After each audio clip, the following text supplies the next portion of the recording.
If you like this content, please consider sharing it to help the channel grow. On that fateful night, a great storm began to rage. The forest of Nibil shook and tumbled, the great trees swayed, and amidst the chaos of the rain, a bluster of great wind swept its branches, and a lone leaf was swept away. The thunder crash and lightning strikes could perhaps bring a great fright for the well-being of the little one who was taken away, but it was a gentle being who caught the flight and ran to the rescue of this new blessed life. But what was their name? What will we call them? Naru rushes to its side. Ori they will be. Taken into her care, embraced as her own, she will share the forest of Nibil with Ori, raised as her own. Naru, a being of darkness, does not walk in fear. Into the light she cast herself to keep Ori near. She'd once known others like Ori, spirit guardians, children of the spirit tree, dear childhood friends her father kept her from. But all the love of all those years and memories of her friends prompted sweet Naru to raise Ori with naught but joy and love. Under the bright, warm sun, they feasted and created, adventured and venerated the wondrous place called home. Such a simple, serene way of life, untouched by the strife of the world. Little pieces of paradise for the mother and her child.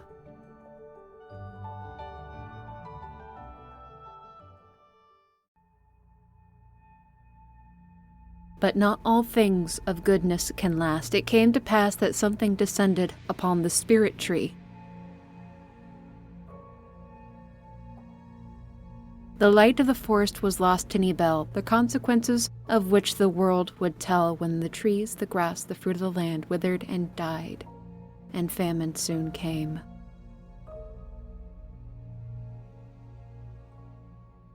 Naru, the mother, did as best as she could to shelter little Ori in the woods of Nibil. But no change came to save the little family from tragedy of time.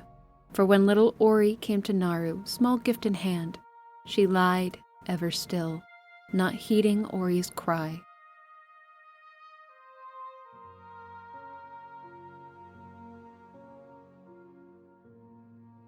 An eternal slumber comes to us all, the inevitable ending we cannot deny.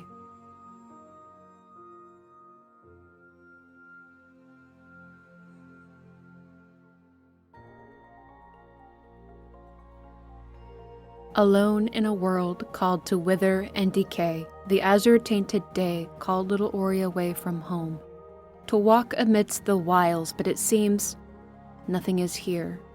The world is going cold. And our little Ori could never know the cruelty that comes in walking alone. One simple step at a time, graceful little being. It hurts and it's scary. None to hear their pleading, but soon it will pass. Just rest your weary head, my darling. No longer left to starving and heartache. It's time for something to stir and awake.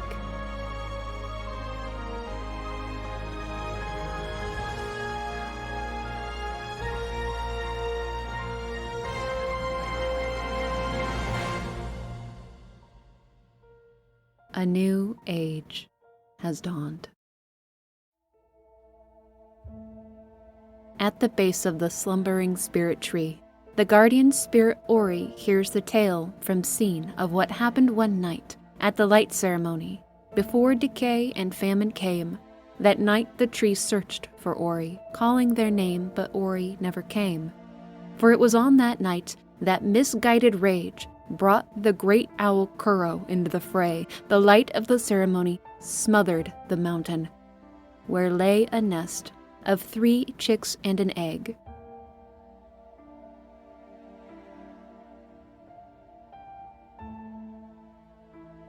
The sheerness of the light killed her 3 babes. She's a mother racked in grief, but still one remains, and Kuro will stop at nothing to see it kept safe, even if it means snuffing out the light and soul of the land. For the pain that it's caused her, she will let nothing stand in her way, not even Ori, though we love the little spirit. To Kuro, the light destroys and has taken away all she holds dear. This is to make them pay and to keep the light at bay. Just no more dead children. Just leave her this one.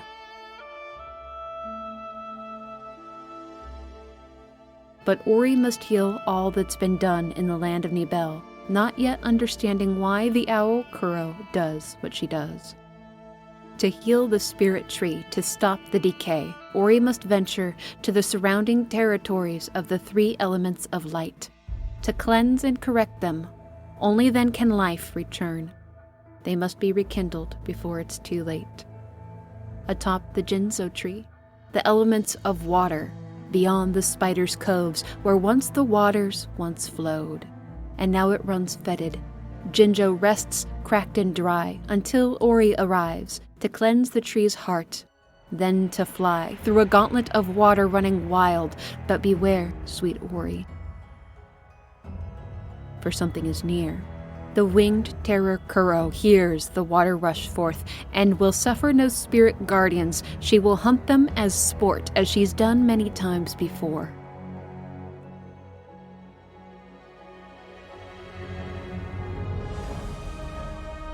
Even in the fall from atop the great tree, Kuro will not let Ori the chance to flee, but be still your worried heart. It is not Ori's end. In the arms of her friend, they will awaken unharmed.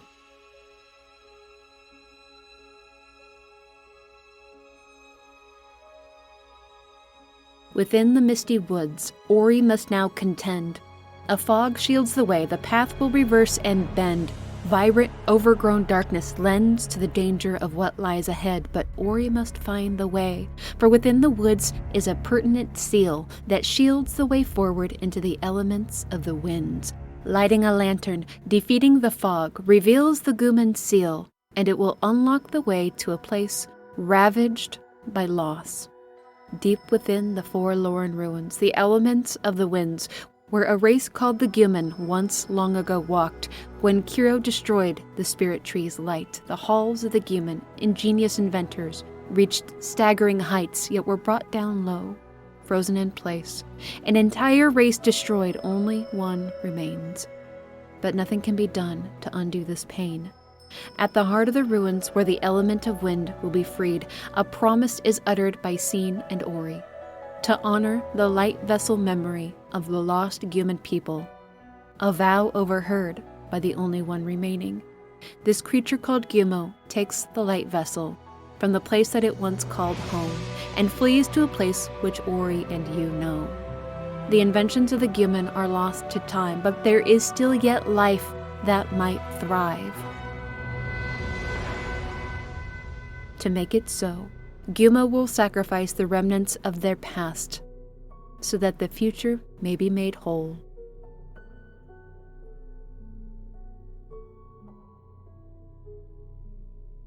Now again off they flee. The winds restored to Nibel, one element remains.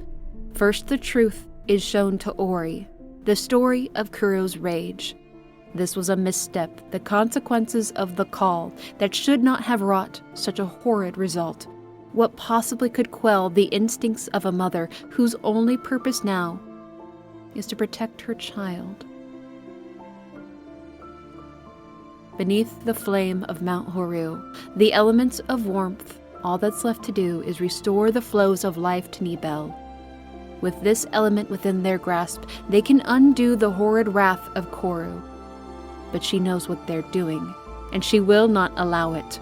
Once more the great owl descends, now to a gauntlet of crumbling tinder and vengeful flame. It's all the same should Ori burn or fall into her grasp. Vanquish the light, end the Guardian's venture. For a moment it seems the danger's been voided. Reunite Scene with the tree, let life and light begin anew. But she will not allow them. She knows what it does. That light is evil. It cannot become what it once was. Only one child remains, and this story stops here. By her own talent she squeezes and discards little Ori.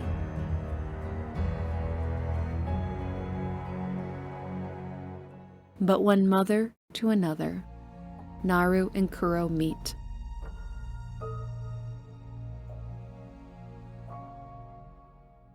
Ori is but a child, and now Kuro sees that she too has caused suffering, done unspeakable things.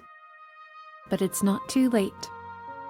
If mercy should speak, let the little spirit live. Let Nibel be balanced. Do it for your own kin. To quell the fires of the raging Mount Horu, Koru races away. Her child is in danger.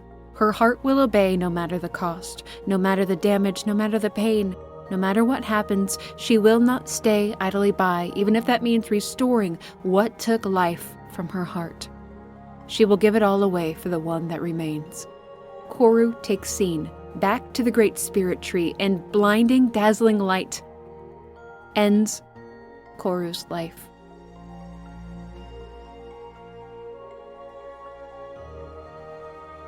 But the flames that consumed were stifled and stilled. The rains have returned, winds howl down the hills, the balance is restored. Nibel can grow once again. Ori will come to know more of themselves. Gumo finds family in the quaint home of Naru. And in case you were worried, don't you fret. The child of Koru here will find rest. One day when they're born, a loving home they will find, a creature of darkness who will walk in the light, and someday, should they ask, of their family, their kind, they will be told the story of Ori, and when the forest was blind.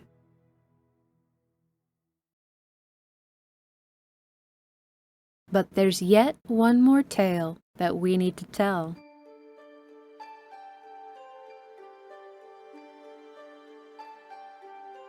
A few seasons have gone, a new sibling Ori has. The little owlet Ku has outgrown her egg. Naru and Gumo, Ori and Ku, carry on as a family, walking together in a land renewed. Nibel is stronger than ever, and the love of this family is true, regardless of blood ties. One day, as Ori rests their eyes, little Ku goes outside to test out her flight. You see, the little owlet has yet to reach the sky. Her wings aren't whole. Yet still they try. Her nature demands that one day she fly. Perhaps she needs time and practice, patience and trial. But after the passage of a year, sweet little Ku is no more near her flight than before. How could she overcome her wing?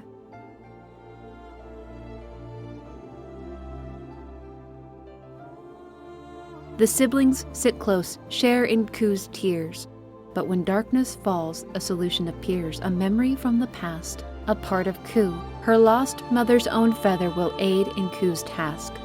It's Gumo who will fix the feather to Ku, and off the siblings run to test this new tool, and wouldn't you know, it was all that she needed.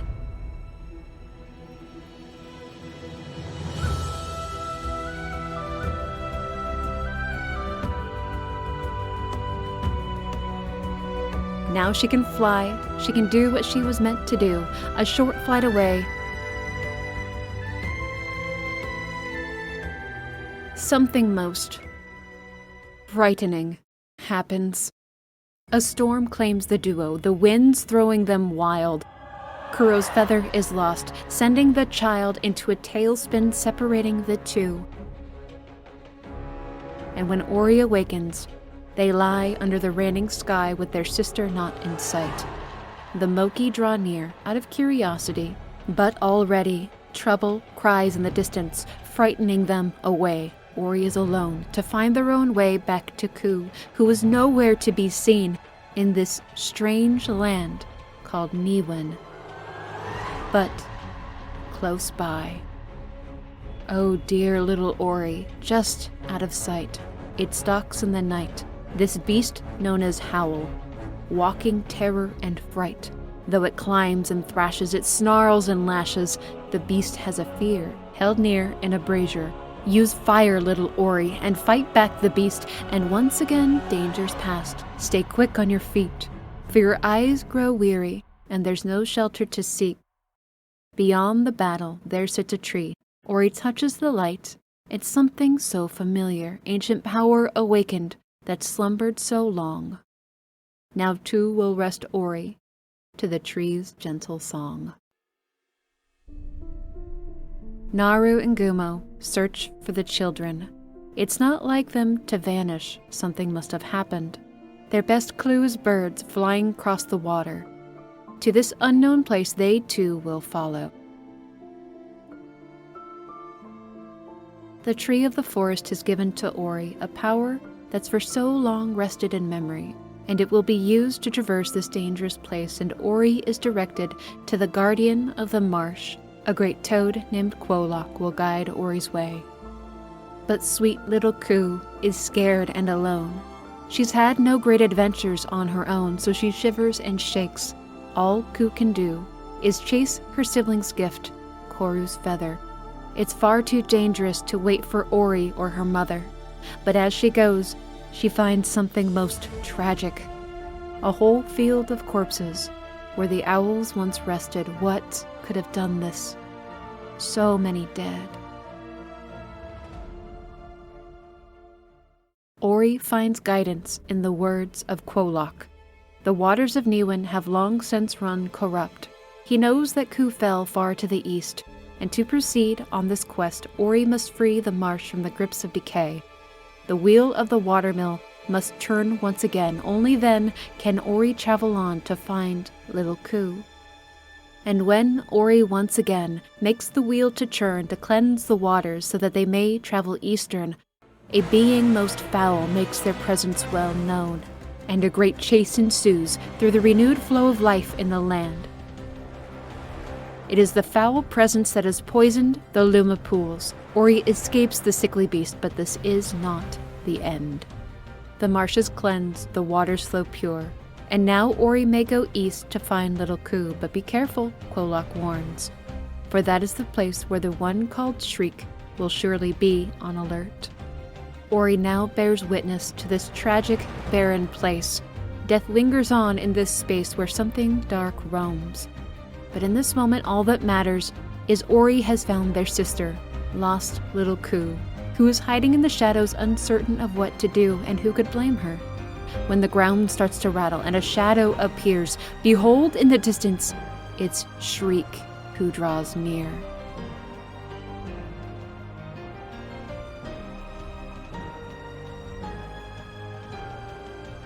For a short time, the two travel together through the barren corpse yard, but not even the shadows can keep them hidden.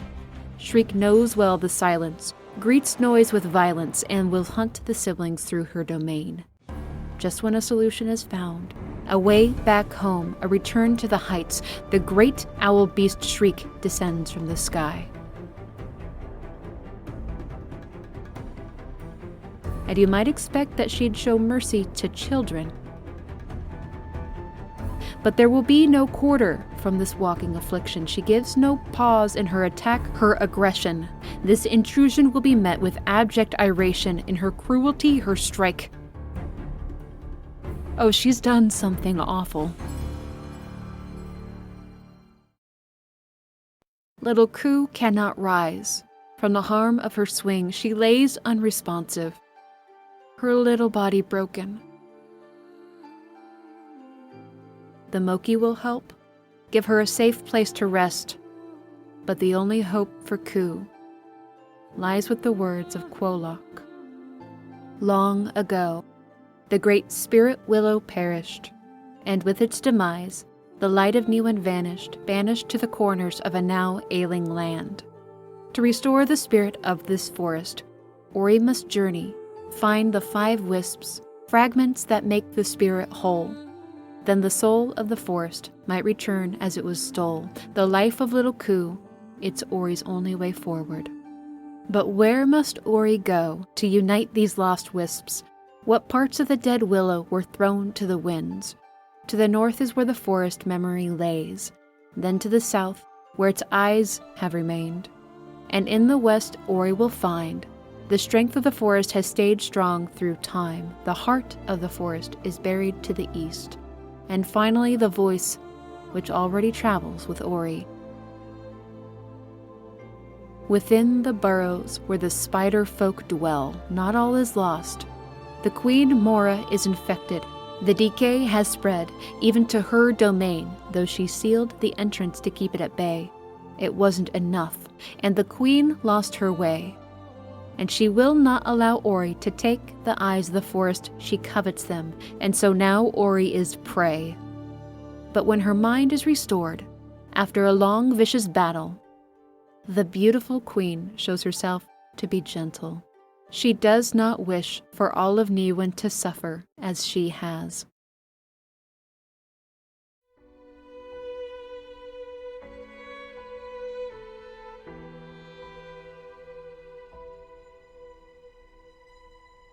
Grave losses are felt to save this dying land. But with time, things must change.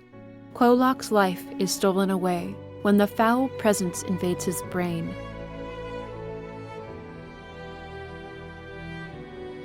Though Ori fights through the deranged guardian, it is Quolok himself who will end the vicious reign of this most foul of things.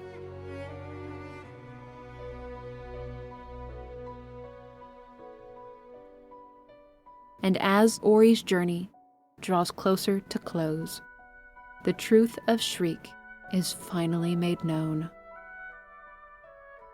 Born at the dawn of the decay, Shriek's family was gone before she even broke from her egg, and she herself was born different because the light of the willow tree went away.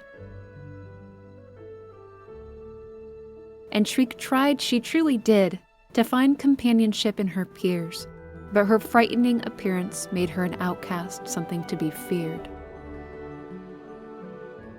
She was rejected, ostracized, left to fester in hatred, never knowing the warmth of light nor the love of others. And so as she grew, she rejected the warmth. She grew mighty and vicious, a rampaging source of fear and anger. It's all that she knew. All she was different, but it was too much for someone to just love this little creature, to extend to her a touch. The decay claimed her in soul and body, so she would never give another the chance to harm or reject her. The story of the willow tree and its fate is told to Ori, of what became when life faded away, how the wisps were thrown apart, the fading of Niwen's life. Even when the wisps unite, the willow tree is dead. What will become of the spirit of the forest with no tree to nurture it, the spirit whose name is Seer? The willow tree's old heart is corrupted with decay. It's up to Ori to cleanse away what contains the old thing, to allow it to speak. One final mission for Ori to seek, and when the deed is done, the spirit restored. So many memories of the forest are called back home. The willow so wishes they could carry this light once more, but it is no longer theirs to behold. The passage of time dictate that things must always change, so instead this light will pass on to Ori, who will inherit this gift and act as the life of Niwen, the new spirit of this vast and beautiful land. But Shriek will not allow for any of this to pass. Her rage and disdain bring her to blows with Ori. The light is not welcome, nor is this spirit. She will do all in her power to see this light snuffed out. If she must face rejection, then all will face decay. All will suffer despair and understand her rage. She's lived life in a cage of pain in the hollows, so Ori will perish here, should her wishes come true. But Ori fights not just for themselves, but dear little Ku. And in the end, it's Ori who fights for more, and victory is theirs. Shriek falls from the heights amongst her long-perished kin, and chooses still yet to reject that which is light. she hides away alone to face the coming night, to perish under the arms of her long-deceased parent. Shriek made her choice. She will remain amongst the ashes of the night.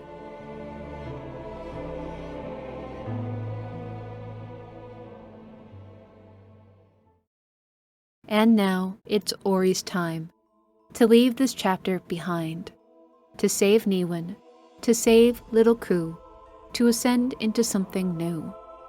Ori walks their memories briefly, to remember the beings we reflect upon so fondly and sweetly. It's time, little Ori, to become more than you are, to fulfill your destiny to reach high to the stars. Ku's life is restored, Niwen brought back to life.